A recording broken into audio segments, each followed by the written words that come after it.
Hello everyone, I am Tessellating Hexagons, and any second now that gate's gonna pop open because the rabbit has just gone off screen. It's gonna be a matter of moments, perhaps like a minute and a half, I don't know. But if you're wondering, this is the same recording session as the last episode. It's about 2 hours later, it's 7:30 in the evening. The other one was filmed at about 5-ish. I think the rest of this episode will be filmed at another time. What I intend to do in this episode is show off, since this is a 100% complete file, as soon as I get what's in that chest, I will show off the glitch with the 49th card and what's beyond the 49 card gate, and then I'll switch over to something completely different with a rather pleasant guest. I'm not really sure how to introduce him, or her, as far as you know. So, yep, we're just waiting for this gate to open, and then I can get what's inside and finally 100% complete the Anodyne, and never come back to it ever again, even though it's a really fun game. Also, I've been waiting for these 2 hours, also, to start recording my next verses, because the bay has been on standby. There we go. Now look what happens when I move. It stops when you stop, but just for some context. There we go. Was it worth it? Not in the slightest, but it's green. Now, it looks like there are 3 more items, but there aren't. These are the only ones. Trust me, look it up. Anyway, you could tell just by the game timer, I have been here for a while. So, on that note, I will save and then hand over to future Tess, who will do the rest of the game that I intend to show off in this episode. So, see you in a couple of seconds.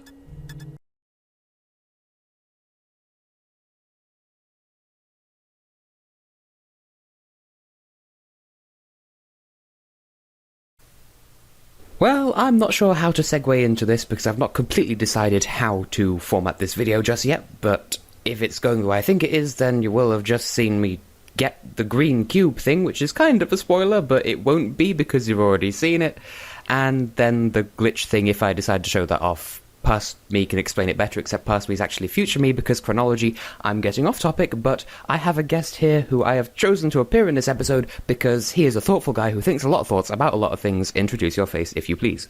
Wait, there was a green cube? Spoilers! Oh, the whole game is ruined for me now. Oh, how could you, Tess? I'm just so ruthless. Hello, everyone. My name is AustinOnSugar, and I'll be here to rant about something, I'm sure, today. Hi. It's a video with Austin. You can tell we're gonna have a good time of some description. So, obviously, he hasn't seen the first part of this episode because this is this episode. But I trust you've seen everything up to this point, though. So the first 17 episodes, I want to say, I should be keeping better track of my own LP. I believe it's 17, and yes, I have.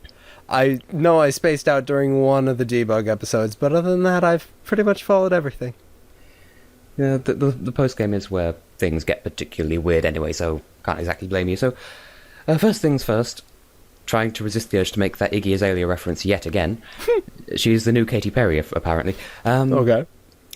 Yeah, so what are your thoughts on the game in general as a game entity? We'll get onto the metaphors of it later on, because that's a fun time.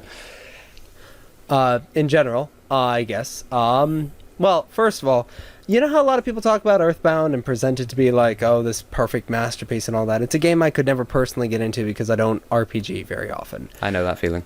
Okay, there we go. This game kind of feels like the Earthbound of like a Zelda dungeon crawler type game. It kind of has that same kind of feeling that it's supposed to hit home, but in very indirect ways. And to me, this game exceeds at being that kind of visionary, artistic something or another, while still being a really entertaining romp, which is more than I can say for a lot of games that try to be artistic and deep. Very true. It bears mentioning that unless there's something that I missed, and I should really be paying more attention because, I mean, I saw the credits, granted I was talking all over them, but I saw the credits, the whole thing was made by 2 people, which is really impressive. I've heard a lot of the few people I've spoken to about this game, because I had to run around saying Anodyne is amazing to pretty much anyone who would listen to me. Everyone has said that yes, it is, except for the post game. But other than that, yes, it's amazing. I can't believe 2 guys made this, etc. So it really is a great vision of just a small group of people really who you can tell connected when they were making the game. They weren't just, I'll do the visuals, you do the gameplay. It was, let's build a game together and create a world. And I really like that. Yeah, it's getting increasingly rare in the gaming industry these days, and so even within the indie scene, I really respect them for the way they've handled it. And yeah, the post game is a bit weird, but it's designed to kind of fall apart past that point. So I'm sure there's some explanation for it. Well, I mean, considering that I wasn't sure when the screen started glitching out last episode whether or not that was actually supposed to happen or not, I don't know if that's a statement of the quality of the post game or not, but I'd say it is. Yeah, don't you just love it when you're just trying to go home and then accidentally you just end up in just black space and glitches are everywhere and you're also dying because you got stabbed on the way home, and now you're nowhere near anywhere, and even going home just brings you back to this glitchy area. There's a metaphor in there somewhere, which is the entire game in a nutshell, really. Aw, damn it, my legs are in my score counter again. I hate it when this happens. Every Tuesday, damn it. And that's why I have Austin for this episode.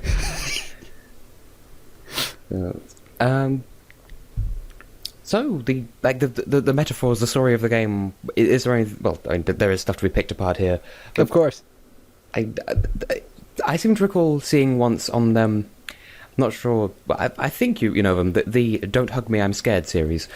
I remember seeing a comment under the first episode of that saying that it's not really a metaphor. They just want to fuck with you. Well, I'm not entirely sure if that's the case, but I suppose that could be said about this game, but chances are it's probably a metaphor.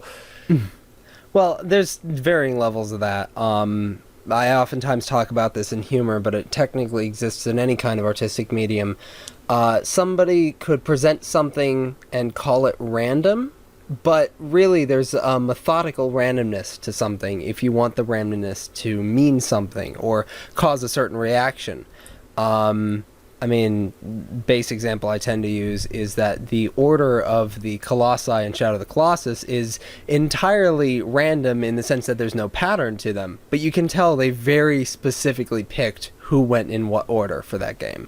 So that kind of methodical randomness seems to permeate every single aspect of Anodyne in general, and I really like it for that reason that, yeah, technically it's just a game meant to mess with your head, but how it goes about that isn't just by throwing random visuals, look, there's a cow, look, there's a chipmunk that thinks it's a squirrel, or no, nothing like that. It's stuff that very much speaks to you in a very direct and intentional way, and I respect them for having so much control over that pretty much throughout the entire game. Especially within that, there are multiple ways of interpreting it, and there's no one right way of interpreting it, but there's also no way of interpreting it that the game then comes back and says, actually, no, you're wrong, or anything like that. Like, you can read into, as much or as little into the dungeons as you like. I mean, for instance, I said in the story finale episode, as it were, these ideas of the various dungeons having various meanings, like pertaining to independence, fear of gaining it, fear of maintaining it, and that sort of idea. So it's certainly very cleverly done. Yeah, I completely agree.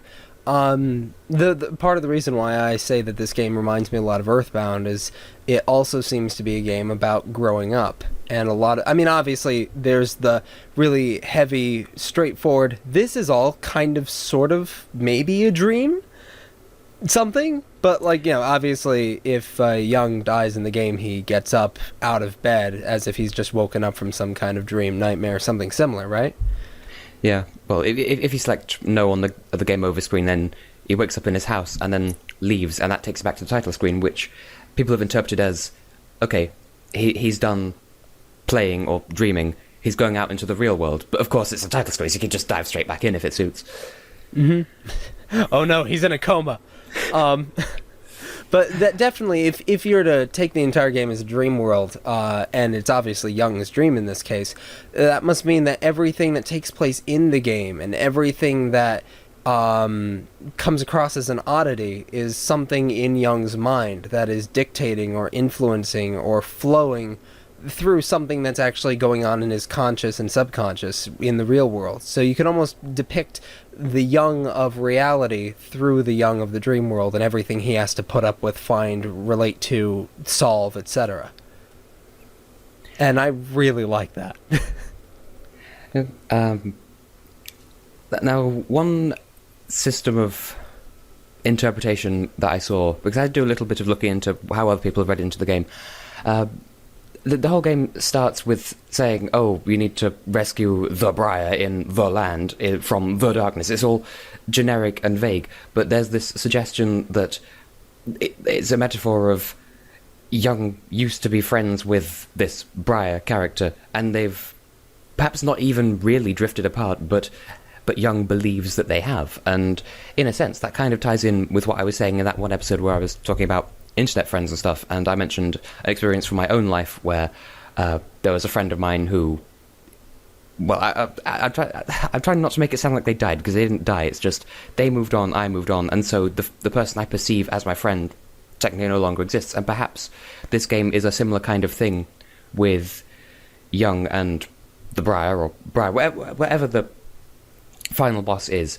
And so from that you can extrapolate that that Sage is Young's inner doubts saying, well, okay, you need to go through all this, but you're still not ready, and putting up these mental barricades like, oh, this 36 gate is actually a 96 gate, or whatever, saying, you know, you are technically ready, but I don't think you're ready, kind of thing. And then having to battle with his own conscience, so, you know, like literally with Sage actually using attacks from previous bosses, and then his hostile reception to Mitra, Lady Gaga, whatever you want to call her, that this idea of, but you're trying to become friends with Briar, you worthless little shit. What are you doing having other friends who legitimately like you anyway? Where did this come from? Kind of, sort of an aspect of self-loathing, I suppose. I cannot say that for some reason. Self-loathing. Or Self-owning. Shelf-loafing. Putting the bread away. But first you need to shave the baguette. Ah, the references are real. You shave that dirty baguette, I mean, what? Oh, yes. Oh, yes. So, yeah, something that I picked apart in my playthrough as well was this idea of the dungeons having meanings, and one that I picked up on particularly was the Cliff Dungeon, where the boss of that is a wall who can't get Young's name right. The whole dungeon seems to be about anxiety, and it never gets Young's name right, refers to him condescendingly, says, oh, you're still playing those Nintendos, can't even get the name of that right, and then, oh, well, you're going to have to learn to deal with people at some point. This perspective of someone from the outside not understanding Young's inside, that came out horribly innuendo-ly, but hopefully I'm conveying it right. Mm-hmm. And the fact that you can actually see a sprite of Mega Man embedded in that wall, it says a fair amount.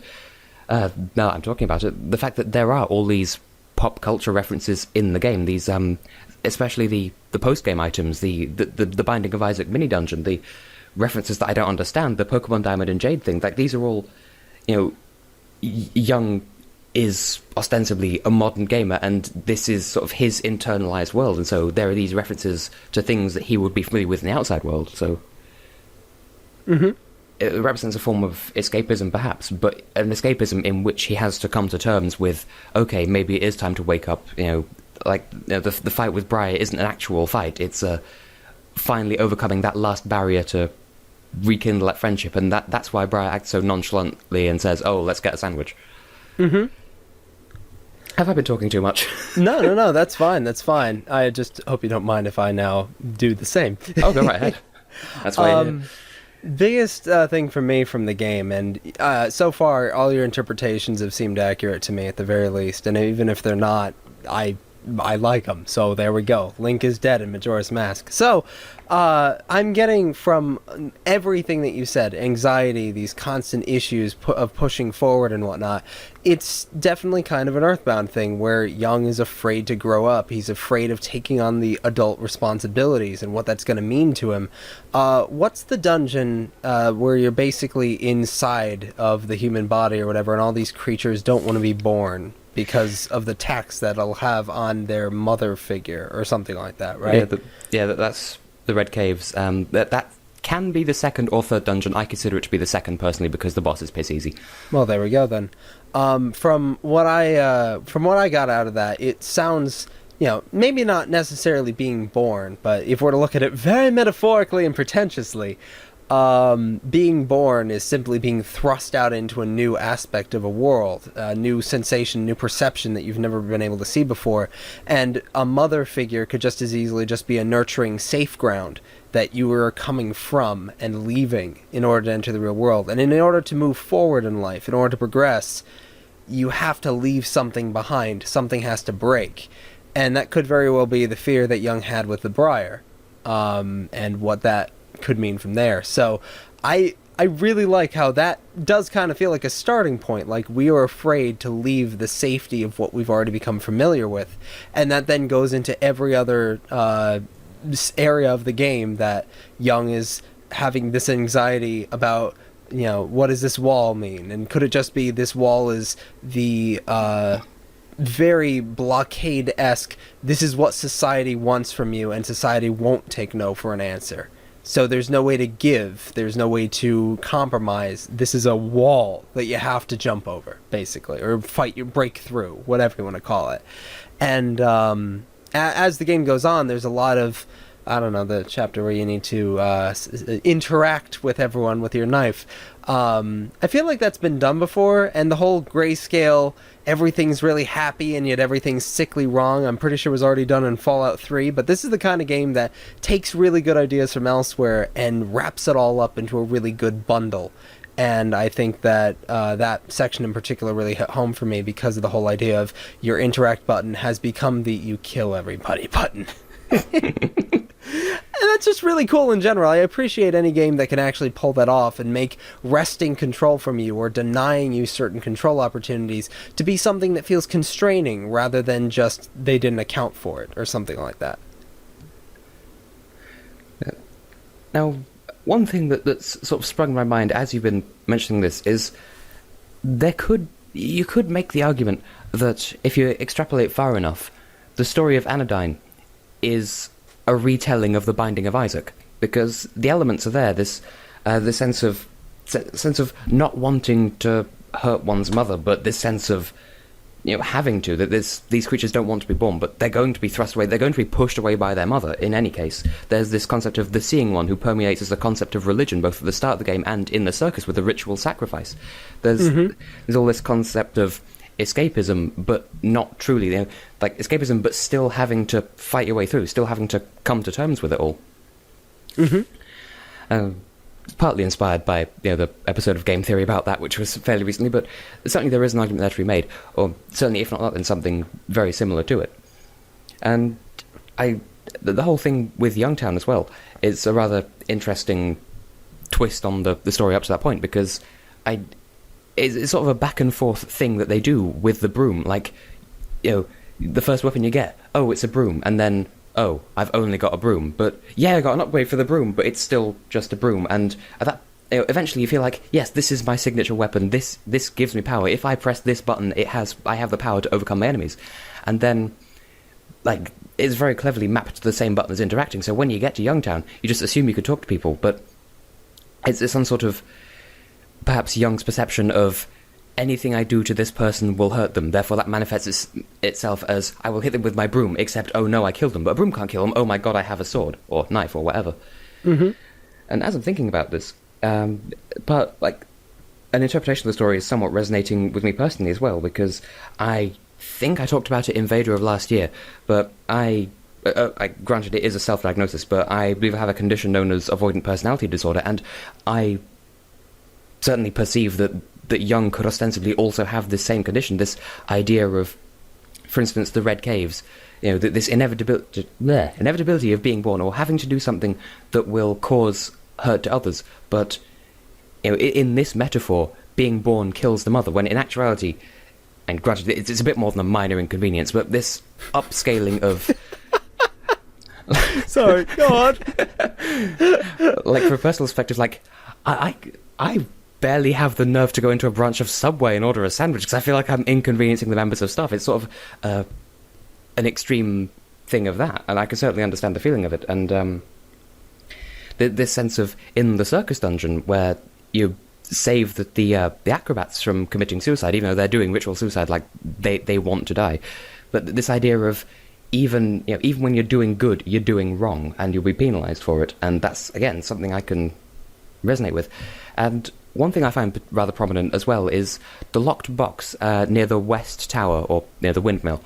That's locked until you activate the windmill, then you come down, and it's a card with windmill on it, which makes sense.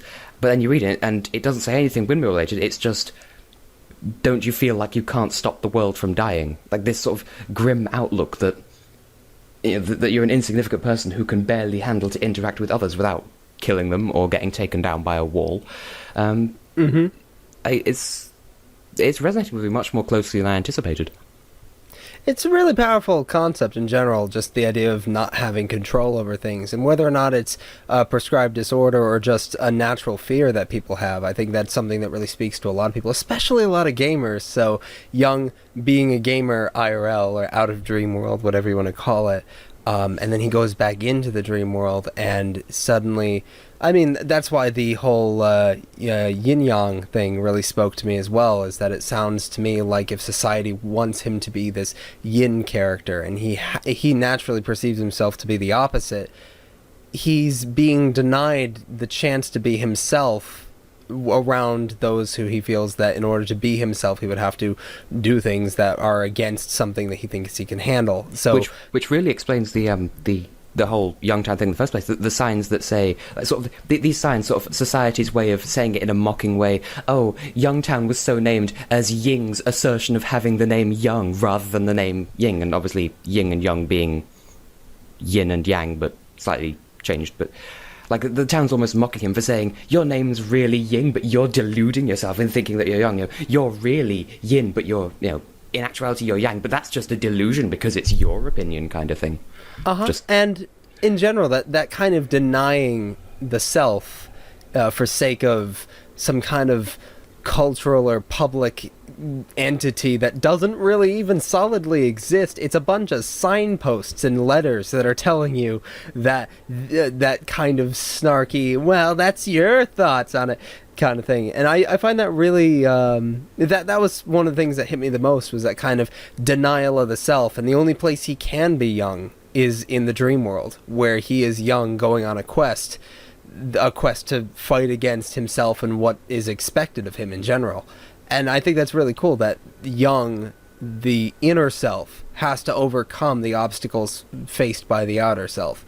And that's, again, that whole concept of growing up and finding one's place and realizing that you can't stop the world from dying. And I really like the way that that's worded. So, God, that's depressing, but it's so cool. But it's so depressing, but it's so cool. But it's so depressing. And it just hit me, well, also the broom is kind of an embodiment of that as well. Like, oh, I can use this broom as a weapon, but it's just a broom. Like, so cool, so depressing kind of thing. And, like, the fact that this journey that Young is on, perhaps it's a subconscious decision, but the fact that even his inner self needs to be told, you are on this quest to save the Briar, this is your prescribed fate, go and do this. And that could be perceived as being told, what to do or whatever, but it could also be seen as his subconscious saying, okay, we've been through enough shit, let's do something about it.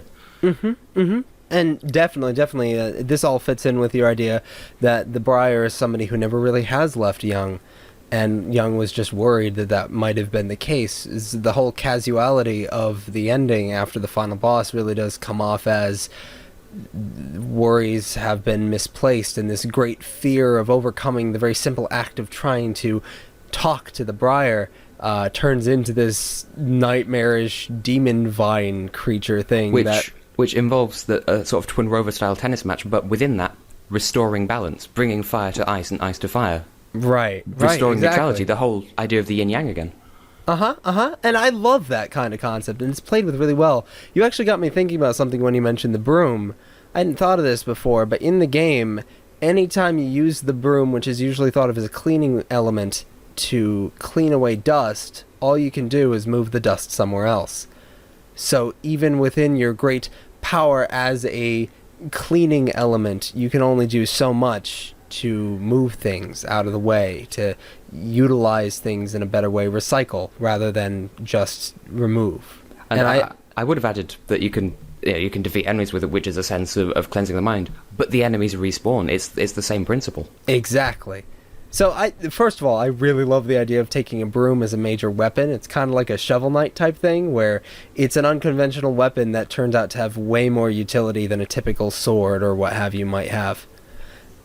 And I like that, because again, it fits in with the whole symbolism, the attempt to marry these two balancing concepts, but at the same time, it feels a lot of the time like every time you clean something up, something else just has to dirty as a result of that. And that really can be an overwhelming feeling. And that overwhelming feeling was then converted into a puzzle-solving mechanic. And that has its own level of interpretation from it if you want to get really, really into it. So yeah, no, I really like that. And there's something to be said as well for... I've gushed over the soundtrack several times already, but the fact that the soundtrack is so... like, it's relatively calm. Like, even the more upbeat, aggressive tracks, even the boss themes, you could still... supposedly, you could put headphones on and fall asleep to that music, because it is still relatively... I won't say calm, but relaxish music. And even Young's death... like first of all, when he gets hit, he doesn't make any noise. When he dies, there's just this faint kind of... oh... kind of... like, he doesn't scream in pain, it's just a... oh, okay, kind of thing. And I suppose that there's some way of explaining debug in all this metaphor as well. Like he's trying to make sense of it all, but the more he tries to put a label to these metaphors, the less it makes sense, which is actually what we've been doing for the past 25 minutes. That is actually something I remember I thought up a while ago. I forget what it's called. That's not lucid dreaming. Lucid dreaming is when you basically dream that you experience the real world or what have you. But I know there's another version of that where if you realize you're dreaming, you can take control of your dream and make it do what you want the dream to do, basically. Yeah, that's how I understand the term lucid dreaming. Oh, well, there we go then. So that's lucid dreaming then. And as far as that's concerned, then debug mode, or at least the swap mechanic and everything that went into that, seems to be Young finally having finished his dream. If he's ever to revisit this world again, he will be able to take control of it. And that, I guess, could fit into the whole, this is debug mode, welcome! Have fun breaking everything and checking out Binding of Isaac over there in the corner. And there's something within this that, again, I can relate to, this idea that even when you have the power to go everywhere, there are some inaccessible areas, and areas where even at that point, it'll still say, the swap won't work here. I mean, granted, in-game, that's so that you don't break these otherwise really difficult puzzles, but certainly, again, I can experience, sometimes I've had lucid dreams where I'll tell the dream to do this, and there's a part of my subconscious that just says, yeah, as if that would actually happen because you're you. That this idea of, oh, that's just your opinion, rather than your opinion is valid kind of mentality. This idea of, well, I want that block to move over there, and then there's a subconscious, this inner doubt saying, yeah, but that's just your will, why should I do that kind of thing? And so, I'm sure there's some sort of tie-in with the whole card collecting. I'm sure that's more of a thing with the wall, this idea of Young being a card-collecting nerd, but also a way of categorizing his experiences and saying, I've seen this person, this is my understanding of them, this is my most intricate memory of this person. That's why the cards have quotes or something. Was that even relevant to what I was just talking about? Well, no, it kind of ties in. I'm honestly kind of lost on the significance of cards personally, like in a direct correlation kind of sense, but I do find it interesting that in a sort of Bomber's Notebook kind of way, Young has been cataloging every single face he's met in this dream, and as a result, kind of has to find himself recognizing and placing a label to something that could just be an amorphous concept. How can a massive rant from a number of cybertronic cubes explaining a ruling system where no one is king for long, that kind of does sound like Young is a modern day child kind of thing. How can someone take those massive rants that they did and condense them to a card? And that in itself is kind of an overwhelming prospect of, does the card speak for the character? Even though the character only gets a half dozen lines, maybe, does the card capture everything that we saw in the character? And what does that mean as far as cataloging goes? Are you going to remember them fondly, or are you going to look at the card as a misrepresentation? And how much of the card is linked to the character? How much of it is just Young's perception? Just a sort of, okay, well, this character talks like that, so this is the sort of thing they'd say kind of deal? Like the windmill. Yeah. Ah, this game is so deep. I love it. It's eating my brain, and I suppose that's kind of the idea, but it's also more depressing than originally anticipated. One thing I can definitely say then as praise for the creators, I'm not entirely sure how much of this was intent and how much of this was just methodical randomness that can be given great meaning like this, but you can tell they had a vision, and when it's only two people working and two people who share a vision, that is the talent of multiple people being brought together to bring a single cohesive unified idea to light, and that really is something that's missing these days in game design. So the fact that this game can speak such a strong message, and it's not really like I always have such a hard time explaining this. It's not specifically that this gameplay couldn't go with any other game's story, and this story could have gone with some other kind of gameplay or other dungeon designs or what have you, but you can tell they were made for one another in a way that really does make them feel like one bonded unit. Everything does relate, everything does connect. We can talk about the broom as a game mechanic or as some symbolism of trying to clean up one's life or mind or whatever, and almost everything in the game has both a gameplay explanation and a story explanation, and it really does kind of feel like they left no stone unturned. Yeah. So credit to the developers, they're awesome. Absolutely. And don't really know what else can be said. I mean, I'm sure we could find other little details to continue talking about, but I mean, as is, this section alone is nearly half an hour in length, so... This is true. Two things then I'm going to throw in before I shut up completely.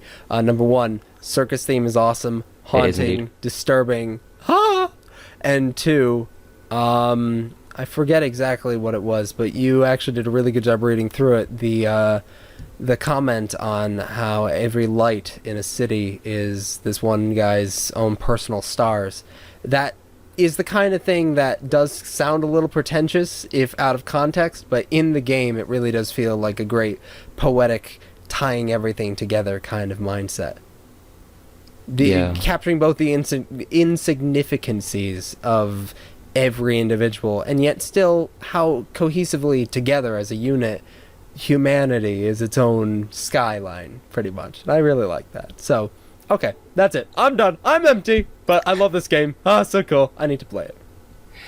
So, yeah, I shall outro the video then, because everything else I will have covered by this point. So, I have been and will continue to be Tessellating Hexagons. This has been Let's Play Anodyne, and I really do recommend getting it on Steam. I think it's available as a standalone thing. It might also be on some other gaming platform. I don't know, but it's definitely on Steam, because that's how I've been playing it. So, look it up, invest in it, it's worthwhile. The guys who made this are currently working on another game called Even the Ocean, which is a bit different in tone and play style. It just happens to be made by the same people, so expect an equally brilliant soundtrack, if nothing else. So, yeah, Anodyne. If you want more, then watch this series from the beginning. Mm-hmm. Well, I will see you people in the next video that I do. Actually, Goodbye. I need to watch through this again now so that I can actually see everything loop back through. And I get this now. That's amazing. Sorry. Anyway, okay. I bid thee well. Signing off. Goodbye.